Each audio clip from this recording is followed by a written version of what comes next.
Now, we often hear and say that divine is in everybody, like we are parts and parcels of the Supreme. Then it bothers me that why people are evil. Why some people, if they are the same part of the Almighty, kill or rob or do evil to others.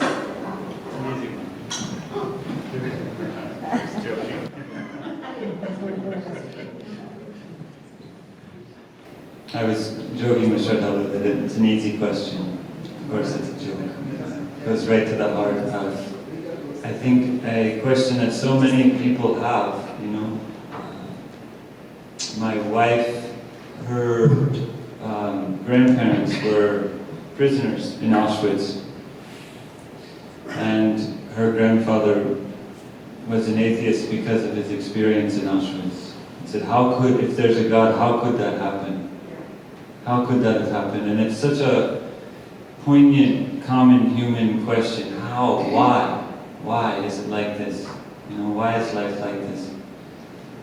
And there's kind of a philosophical answer, a cosmological answer. The divine implanted itself in the depths of ignorance and is climbing its way back up, and along the way there are counter-evolutionary forces pressing against the evolutionary ascent, and these forces intentionally create the experience of separation. And so people act as if they're separated from everyone else, and they act in competition, wherein I'm a separate being, I'm in competition, existential competition for scarce resources, and so I have to do whatever I can in order to survive. And that delusion, that fundamental delusion, confusion, causes all kinds of chaos.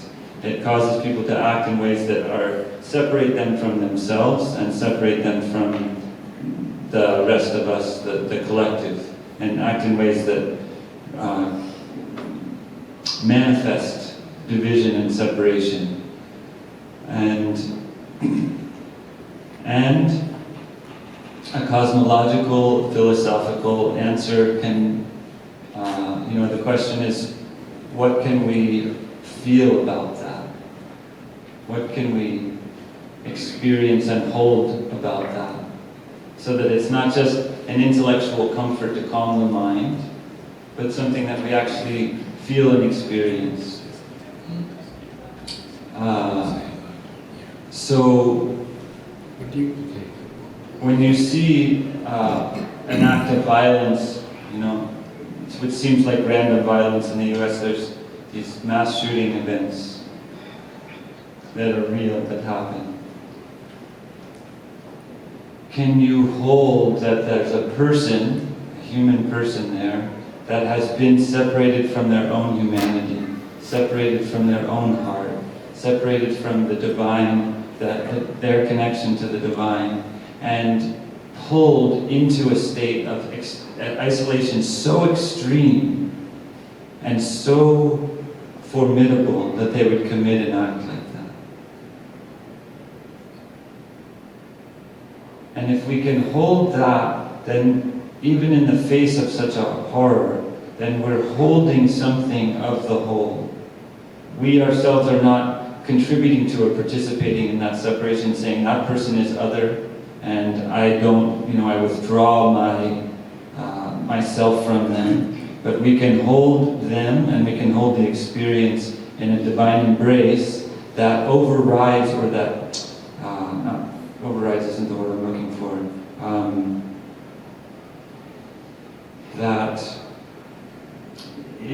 defies the darkness that they have embodied. It says no to the darkness that they have embodied.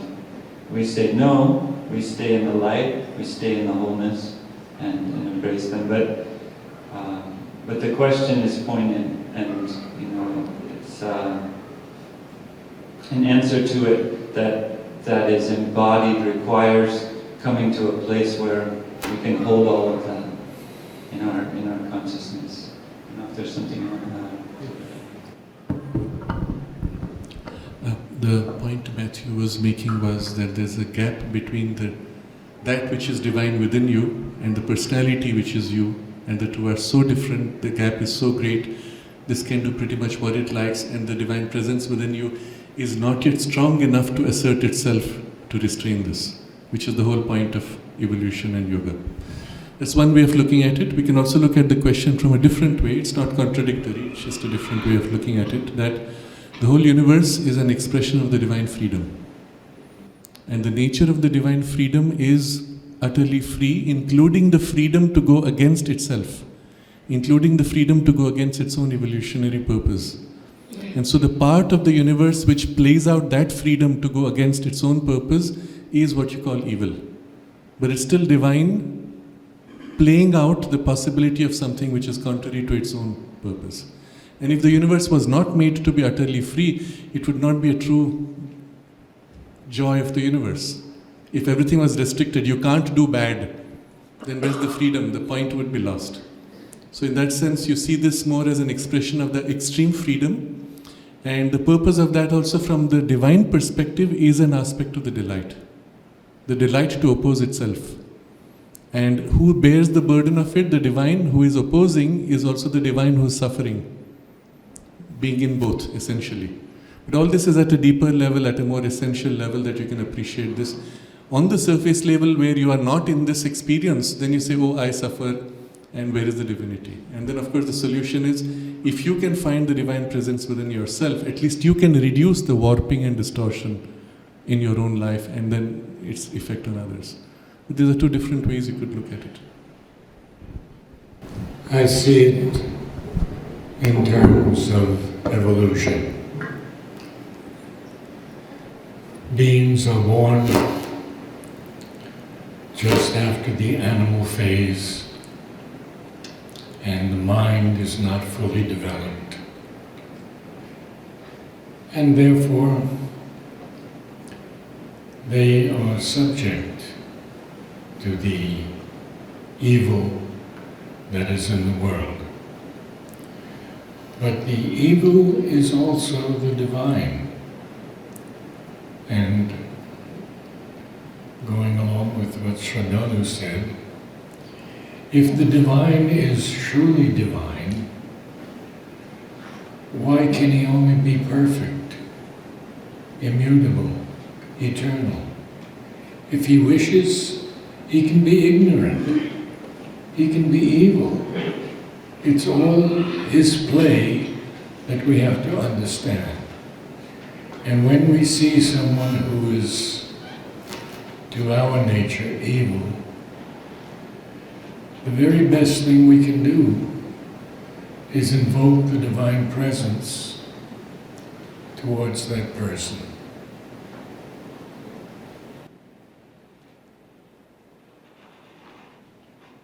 Next question. Just add a point to this after what Narad said.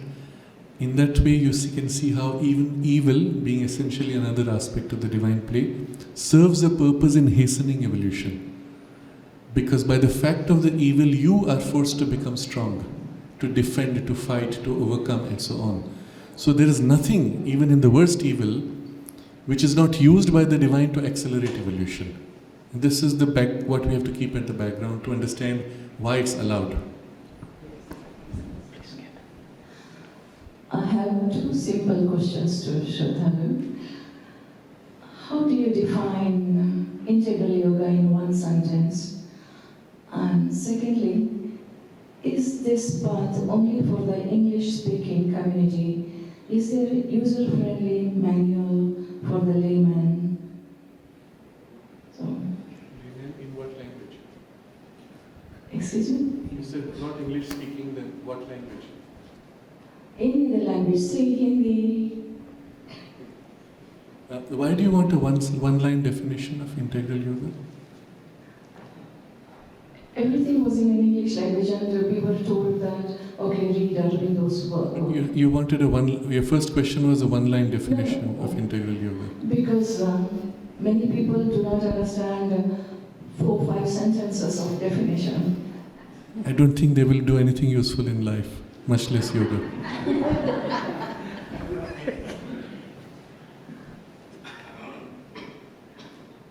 Okay, so I don't know if the first question is really serious. It's just...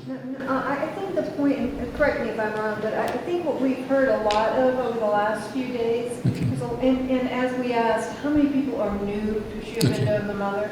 And so this has been a lot, an overload. And so how to simplify it so that they have something they can take back practical. I think, I could be right. Yes, but I- because I'm asking Okay, so you want not my definition, own but something experience. My useful. husband is not in this path. He has been asking, can you say in simple sentence? So I've been at loss. So I'm putting my burden on you.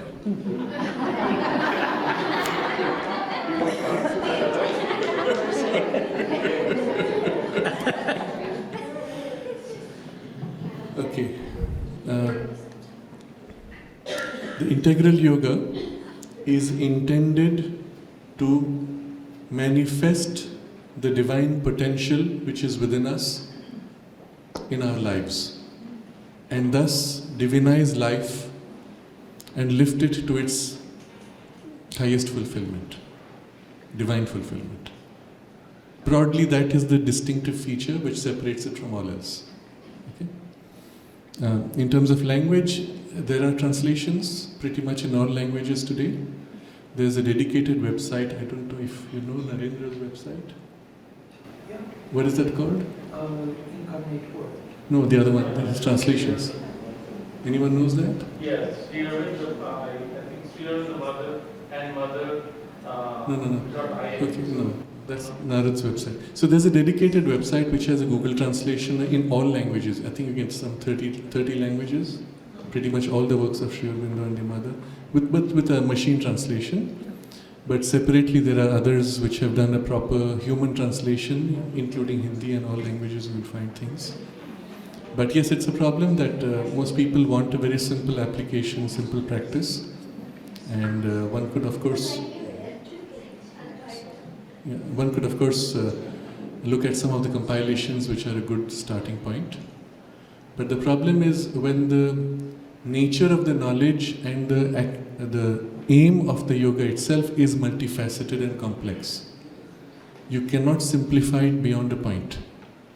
You can simplify it looking at essential principles, but the nature of the yoga itself and the goal of it is a multifaceted goal.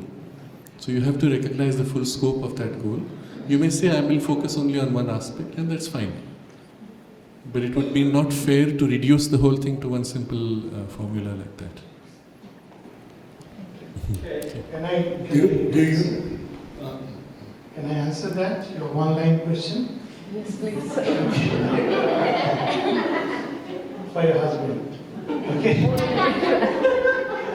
Yoga is union with the divine. Traditional yoga is union of the soul with the divine. Integral yoga is an integral union with the divine. Soul and nature. Meaning thereby everything in us unites with the divine. Divine is the perfection we all need, want, aspire for, but have not. Okay, is that okay? The practical terms, one line of the yoga is to turn to the mother with an aspiration for the divine life. One line definition. In Hindi, English, Gujarati, all languages, the key word of the yoga is Ma. Even cats know it and cows know it. Okay? So you don't, that is the word which is there, but otherwise, that is of course one part of it. It's available in Hindi, translations, simple things, everything is there. One has to just check it out. Yeah? There are talks also, plenty of talks. Hindi, very खुद के हैं, बोलना ठीक नहीं लग रहा. Do you tell your husband he is the divine? Actually, I believe it. He doesn't come to any of the meets. Even if he comes to the temple with me, he doesn't come and meet God, see God. He waits downstairs. But for this is the first time he has come on his own volition for this. So I consider it as a divine blessings. Where is he? Because someone told that there will be no session, so he went to the room. Did he attend the sessions? Did he enjoy them? Oh, actually, I am surprised. He sat through all the sessions. Perfect. So he has absorbed whatever he needs. Don't worry about it. And for the first time, he was reading the book after going back, and he said that I read 4 pages, I didn't understand a single word. So take some of the more introductory books, smaller, simple compilations. Get him hooked on something which he enjoys reading. Let that be a starting point. You take this day as a celebratory day. Sure. That he has first made the first big leap along with you. Yeah. Thank you. I have a follow-up question to the first question that she asked. So, based on your answer, you said that evil is an expression of the divine. It's a free expression. So he could have also an expression. So when the earth becomes divine and everything is going to be different, right? So there'll be no evil, I'm assuming. Yes. So then it's going to restrict the freedom of expression of the divine? No. The point Sri Aurobindo makes is, evil can continue as long as it serves a purpose. When it ceases to serve a purpose, it fades out on its own because it's pointless. It's as an example, when as children you had some child troubling you by, let's say, twisting your name and making you cry or feel bad. As long as you reacted, the children kept doing that. As you grew up, it didn't make any difference. They stopped being interested in doing it. They stopped it, right? Something like that. As long as evil can serve a purpose, well, it plays around. When it ceases to have any purpose, it can do what it likes and there's no one responding to it, no one affected by it, well, it just fades out.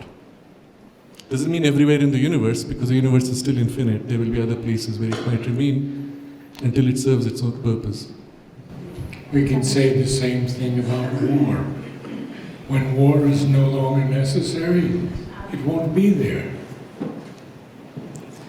Aurobindo Basu, who was one of my gurus to lead me to Mother, said that these local skirmishes will continue for a long time, just as the lower man will continue until he can rise up and become the new man in the new world. So we have to have a very wide vision of humanity and see that only a few are going to become supernatural at first.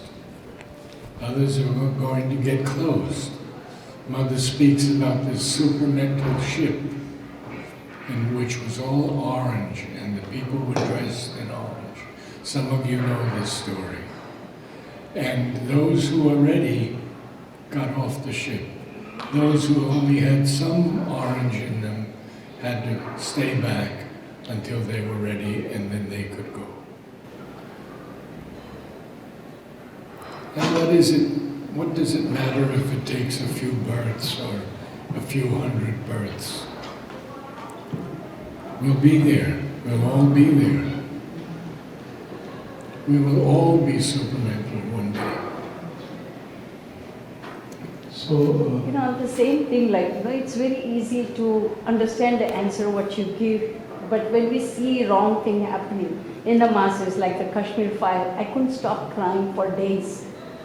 And you feel helpless. You feel like so helpless. What is your role in this life then? Just sit and watch and say it's a divine It serves to provoke you to act.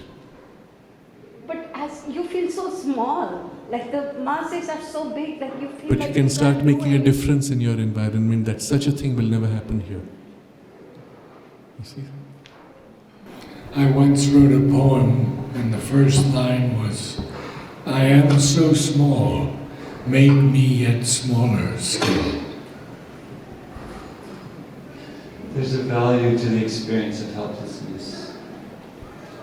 Because in the end, we're all helpless, and only she can do. Yes. And so to feel, to be overcome, to see something that is horrible and evokes a sense of repulsion and terror, and to feel, I want to do something, but I can't. I want to make it stop, but I can't. Bear the experience of helplessness is transformative. It swells your own heart. It's a movement of your heart reaching out in care and compassion. And often what happens is when people feel helpless, they act in a way that is separated from the divine. So they say, I'm going to do this, I'm going to fix it, and they just create more problems and more separation and more division. The helplessness compels us to reach upward for her and to ask for her help and to connect with her. And there's no call that is not answered. The call and the answer are the same thing. It's two sides of the coin. So when we call to her, she answers every time. It's not actually, it's like physics. It's not possible for her to not answer. So the call of helplessness is important and valuable and helps the whole earth when you call it. You will still act, but she will give you a higher knowledge on which to act rather than repeating the same mistakes. But we must be patient. It may not happen in our sense of time, but in the mother's time. So from this perspective, it is Please raise your hand and wait till your turn comes. Sorry. My question is about,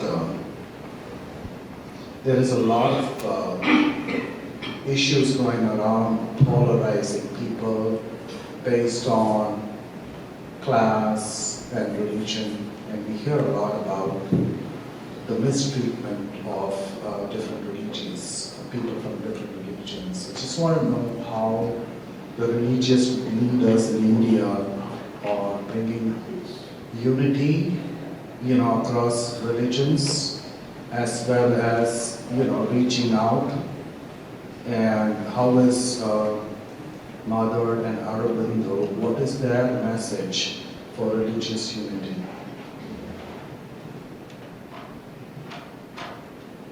Can he ask that of you? No, he didn't ask. Can I answer? No. But first, just two big things. One is about the evil part. Evil is a distortion of a reality. This is a paper.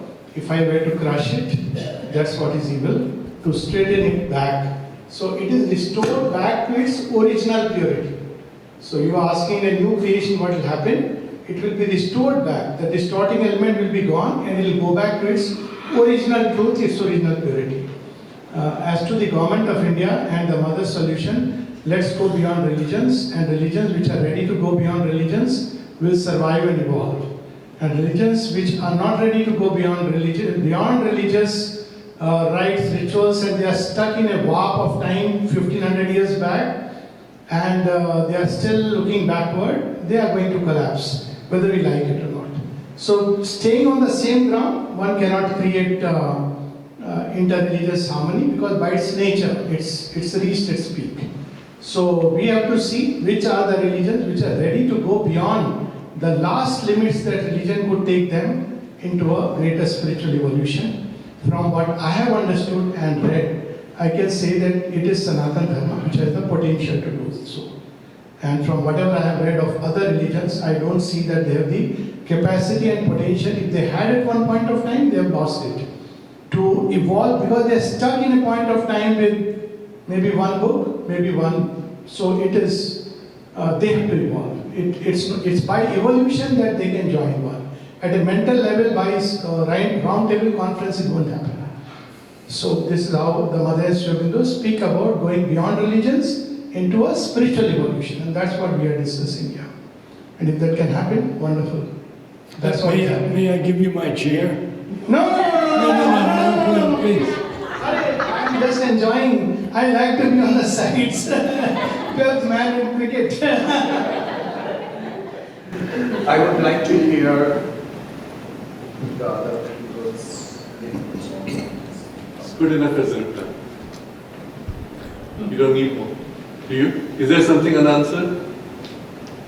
My understanding of all religions, in one way or another, are moving different paths to the same goal. And if that is so, I think all the religious leaders have a moral obligation to look for unity among religions. And we should not have any division. Everybody has got the right to follow that religion. The thing is, your question has to do with other religious leaders. They all begin with the assumption that their religion is the only way. They will never make an effort to find harmony. The harmony can only come from a viewpoint that sees the truth or essential truth within each religion and brings them together. Sri Aurobindo has that. The deeper Sanatana Dharma has that. But the moment you come to an exclusivist viewpoint, they don't want it. They cannot do it. You will never find a solution there. And then it's a question of the common man evolving enough to not depend on such leaders, at which point the leaders are forced to change their position or they fade out into irrelevance. You see, for example, the Pope changes his position on so many issues after many centuries because society has moved so much farther that if he doesn't change his position, he becomes irrelevant. So they will never be the solution. Solution will be in people who outgrow these narrow viewpoints. Next question. Okay. Picking from what we just spoke, from aspiring from a human perspective in terms of divine life upon earth, is it fair to say it is us who will either delay or enhance this through our true real aspiration? By seeing all this evil, nobody wants to see this, but only thing that we do at times we ardently aspire for things to change and how we can help out by our own actions. Is that the thing that we could do right now at this point, especially across the group, the way things are? And then in continuation with the Sri Aurobindo says, divine, something like this, divine will not work in void, but through instruments we do these, something to that effect. It sounds like what you're asking, and you can tell me if I'm hearing it correctly, is does my aspiration matter? Or is that the only thing that matters at this point? That's a different question. Is it the only thing that matters? That's a hard question. I don't know. I can tell you that your aspiration matters. Your aspiration is very important to the earth, to the mother, to humanity. I can tell you that 100%. It matters. It's a gift, it's a blessing. If I understood right, you said your aspiration for those things to change. Yes. It's not enough. You have to act.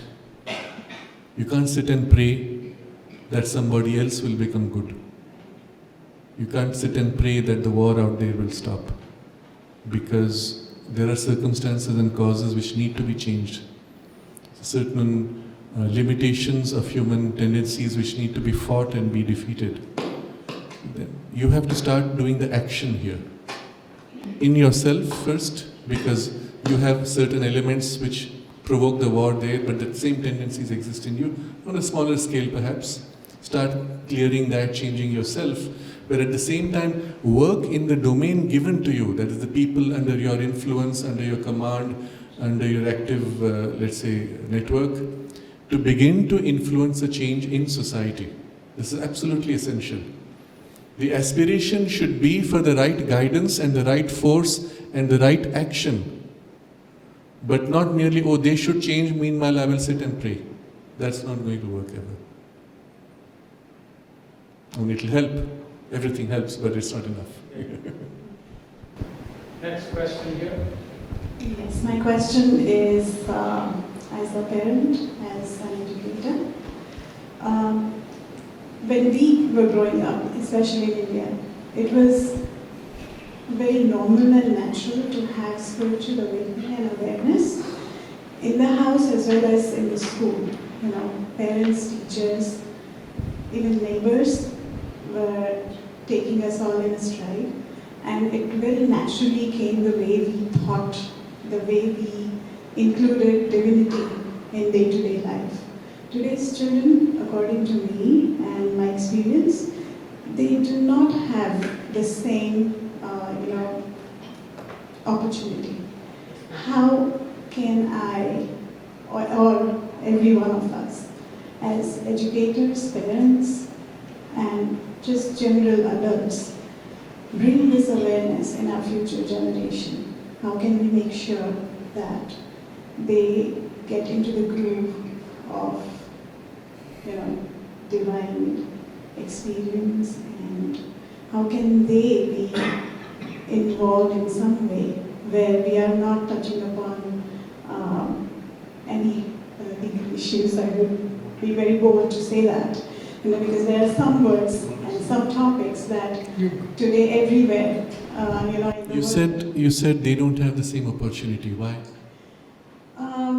For example, in India, as a teacher, if a child would come with an emotional problem, I could easily say every classroom would have a space for puja. There's some. So what has changed? Why isn't it available now to So them? we would very naturally say that, go and tell. So why is that not available now? What has changed? Here, it's difficult for You said when you were children you had that. Yes. You don't have, the children today don't have. What has changed? Probably it's not in practice anymore. Several things have changed. First, you had lots of free time. They don't have free time. So what can you do? Give them free time. Second, society at that time had higher values. Today's society is already debased and getting worse. What can you do? Well, create within your space a higher standard of values. You have to push back. Otherwise, a sinking society will drag down the children. If you wait for society to educate them, they will only get the worst. You have to push back and lift and create at least islands where a higher standard, higher values are transmitted. You have to create a protective circle so that they are not exposed to perversion at an early stage. Even in the ashram school, when the ashram was begun, the school was begun in the ashram, there was no way to avoid cinema. Well, children wanted to see it. So the mother allowed cinema to be shown every Saturday in the playground. She would herself watch the movie, have portions edited out, which she thought unsuitable for children, sit with the children and watch it again, or later she had other people doing the editing, and later she withdrew, but they had the editing system going on. It was intended to protect while still allowing the benefit of the cinema. We don't do that. Television is not doing that. We have some of the worst things available on the internet just like that for free. Who is raising a voice to put that control? Censorship. There is an active censorship to prevent you from speaking your mind. But there's no censorship to stop ugliness to come into your children's mobile phones. And that shows you that the people who have the censorship priorities have them all wrong, and they have not your interest in mind. They want to pervert the children. You have to push back. It means a concerted action from the collective to take into task those who are these, let's say, gatekeepers. And if you don't, society is sinking rapidly in its values. So I don't have a simple answer for you personally, but as a collective, we should be able to push back, otherwise it's not going to change. But again, create little islands where you can, groups of parents if possible, and so on. Individual, collective, you have to get collective. This you can't do individually. You start individually, but combine, get into schools, or within your schools at least start this change, talk to parents, etc. Question here. My question. Yeah, but the first, I'd just like to add a little bit to that, to your answer to you. This is, everything Sraddhalu said is necessary, but we must remember Mother's words, that to change anything in this world, we have to change ourselves first. So it's the change within you that will bring about change or without, outside of you.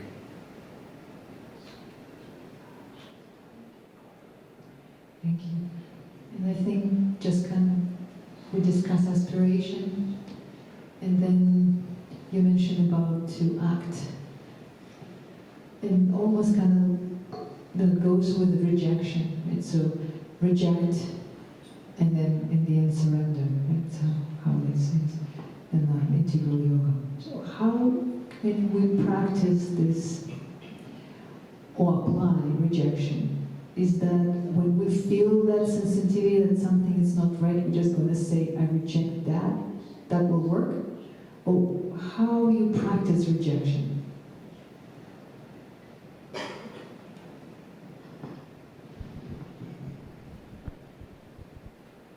Where did you read that?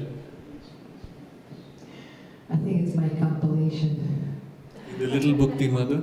Yes. Sri Aurobindo gives a list of all the things to be rejected. Just look at that list. That's all you need. I know, I understand, I can read, but how can I practice that? Is that when it comes, I'm just going to say, I reject that? Is that how it works? Okay, so the first point is recognizing rejection is not something you begin with, it's the aspiration you begin with. When that is sufficiently clear and formed, then the things which are incompatible with the aspiration you reject. Rejection itself then has a first movement of separating from you that tendency. Let's say you find a rising tendency of anger within you. You say, I am angry, and you identify with the anger. The people who go to the doctor and say, I have an anger problem. My anger, the moment you say my anger, you've made it yours. But the first movement of rejection will be, it's not me. It's a tendency rising in me, but it's not me. If you can stabilize this point, then at some point you notice there's a part in you which is not angry, while another part is angry. You've made a first level of separation.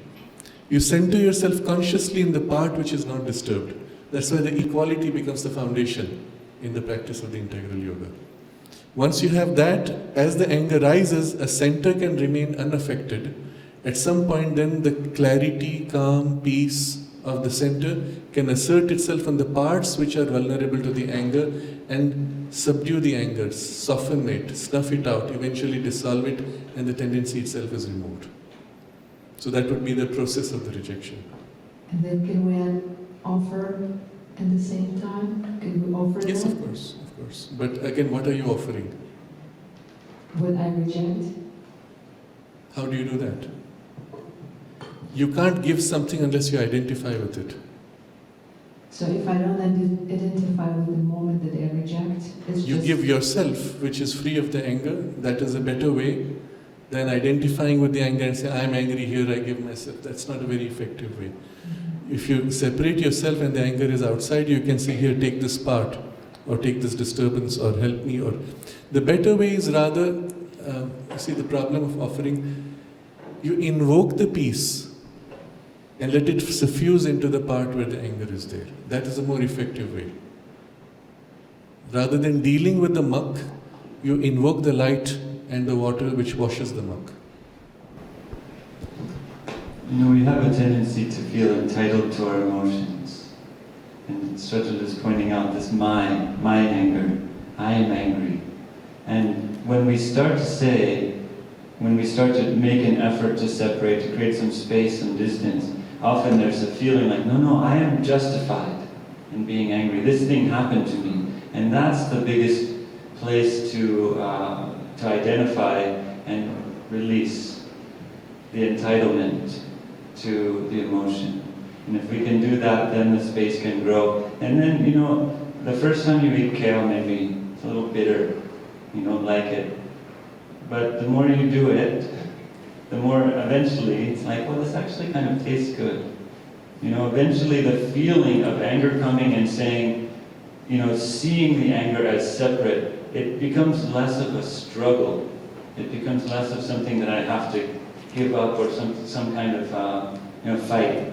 It's like the feeling of goodness, of seeing something rise and not being identified with it, replaces the feeling of entitlement. I feel that samatha is so essential in all of this. equality, not to be affected by anything, to see all as the working out of a divine plan, and even in the darkness of people, that darkness too is going to evolve into light. Last question. Would you recommend any books for teenagers to stay on this path?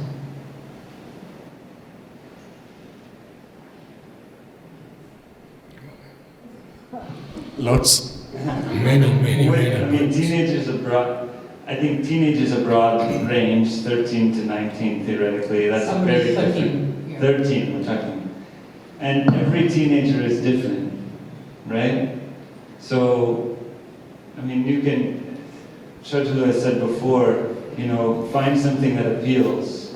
Find something that the person is uniquely connected to, because every unique being comes into this world with certain interests and certain, you know, every soul has a unique point of connection with the divine.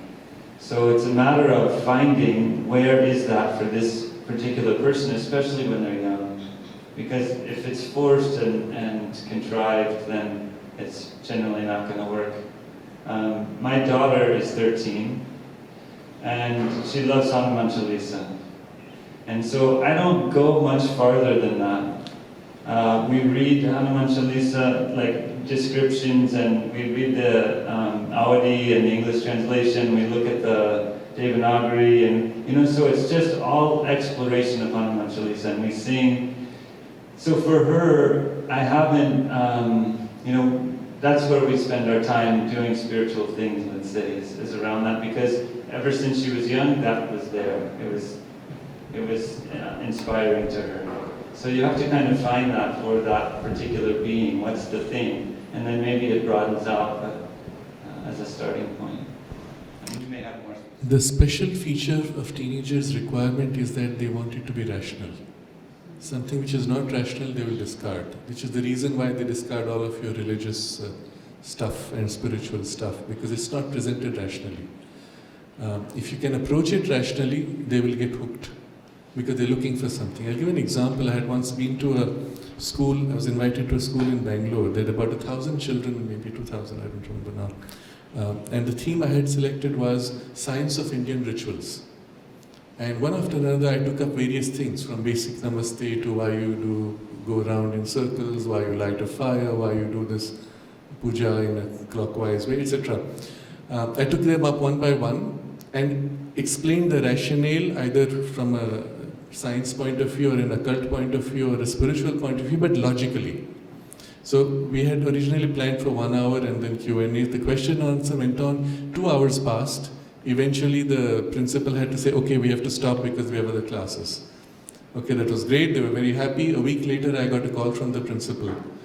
Parents are calling us now. I said, oh my God, what did I do?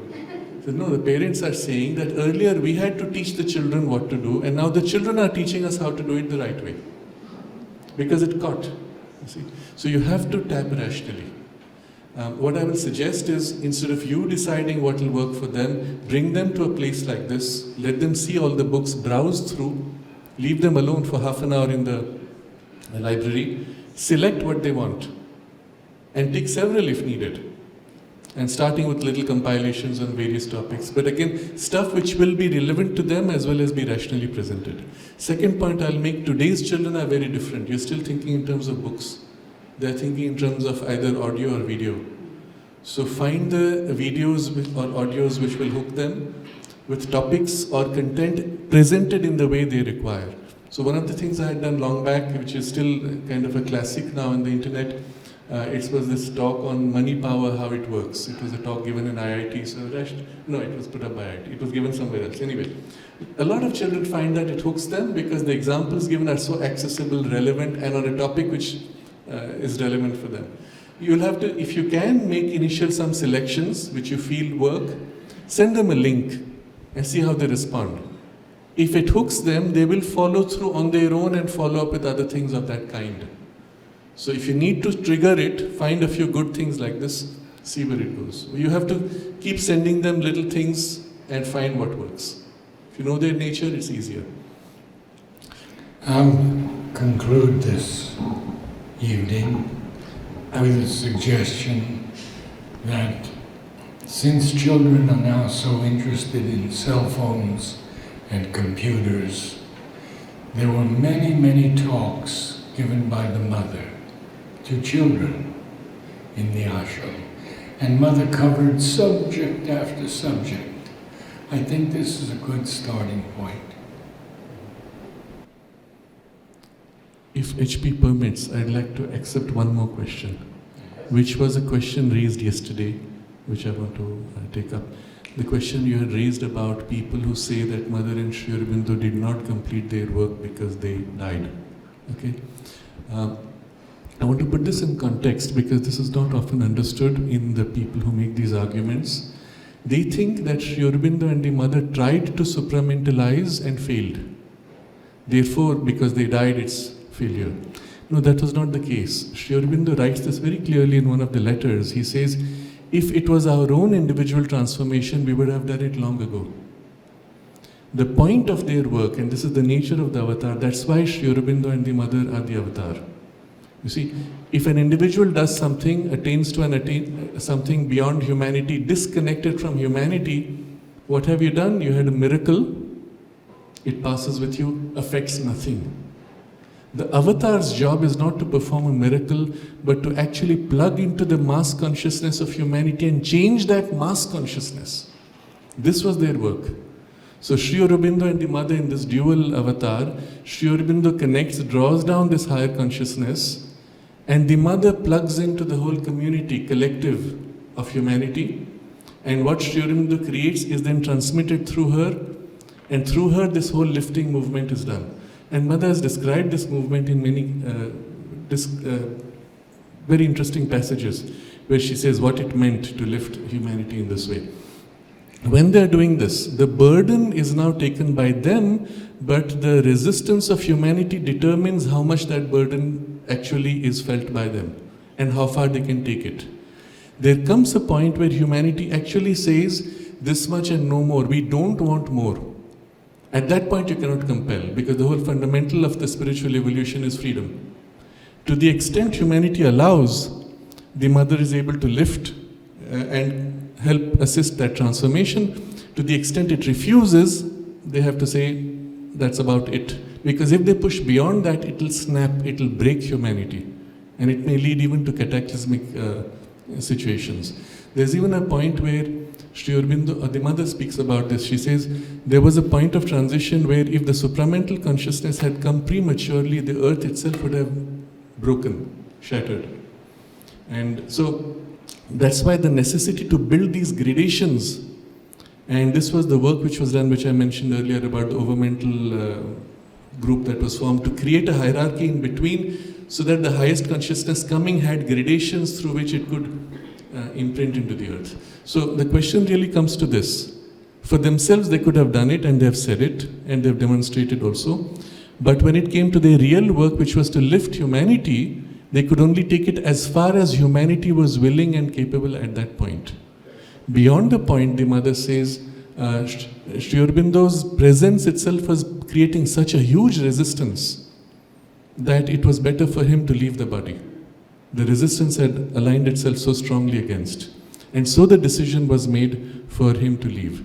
Then as far as it comes to the fact itself of how far humanity could be taken, it was taken sufficiently far that the supramental consciousness is now an active force in human evolution, whether we like it or not, whether we participate or not. And if you look at this point alone, their work is more than completed. The supramental is an active force. You do nothing, it will still compel the evolution and prevent extreme catastrophes. But they did something more. I had in fact intended to mention this tomorrow, but Sri Aurobindo created something which he called the mind of light. This was not necessary at all. Having got the supramental in, the work is done. The rest will happen. He created the mind of light. The question he raised was, does this mean that until the supramentalization of the mind takes place, your mind will remain always an instrument of ignorance? In which case, for us to experience divine life, well, we have to wait until we get to supramentalization, from their divinized mind. He says, is there any way the mind as it is within its limitations, as a finite instrument, can it be sufficiently divinized that it becomes an instrument of the divine consciousness, and we can live a divine life with this mind without reaching the supramental? And he explains this. These are all part of his last 4 months before he left his body in his writings. He explains the formation of this mind of light, which he created in himself, organized it in himself, finding a grade of mental consciousness in which the intuition and the supermind could actually enter, fill it with a light while still being an instrument of finiteness, and thereby permit us as we are today, without reaching the full supramental, to experience a divine life on earth already. Now this is one of the most extraordinary achievements in human history spiritually. And this is done by Sri Aurobindo alone. Nobody else has ever done something like this. It's the equivalent of saying to a monkey, well, eventually you will grow up to be a human mind, but through a few million years, the mind will get organized as an organ. What Sri Aurobindo is doing, let's say at the monkey level, he organizes in himself the full mind consciousness and then imprints the fully formed organ directly into the monkeys. That's what he did with us monkeys. So he creates this mind of light within himself, and mother says, I saw him building it, but he wouldn't give it to me. And when it was time for him to leave the body, she says he just transferred the whole thing into her and then threw her into the whole collective humanity. At least starting with those who were immediately around. And this is the most extraordinary gift that he has given to humanity, the result of which, and you have to read what he says, the implication of this, the mind of light itself is a progressive consciousness. It can rise from intuition all the way to the supramental. It's under formation in humanity today, and there are individuals in which you can glimpse it already beginning to form sufficiently clearly. But this forming in us allows us now to begin to live in a consciousness that is entirely, purely open to the divine. Of course, it's prone to error to the extent that it is a finite consciousness, but we can live the divine life here on earth in this human body with this mind because of this intermediate framework which he has called the mind of light. And so this is a gift. It was not even required. This is an extraordinary gift. Not only they have completed their work as far as humanity would allow, but they have established already the supermind, which was their main work, but they have also built this mind of light which allows us anywhere in humanity. You don't have to be a disciple of Sri Aurobindo and Mother. I've met people in whom I've been able to recognize that formation. One such, if you're interested, is Charles Eisenstein. He's an extraordinary writer. And he has this thing already under formation. There are a few others. And you can see it's happening, it's forming in people in spite of us. And what an extraordinary gift. So not only they completed their work, they did much more than what was their initial mission, and the result is inevitable now. Does that satisfy? Perfect. I'll just end with a few words, continuing on with what Sraddhalu has said.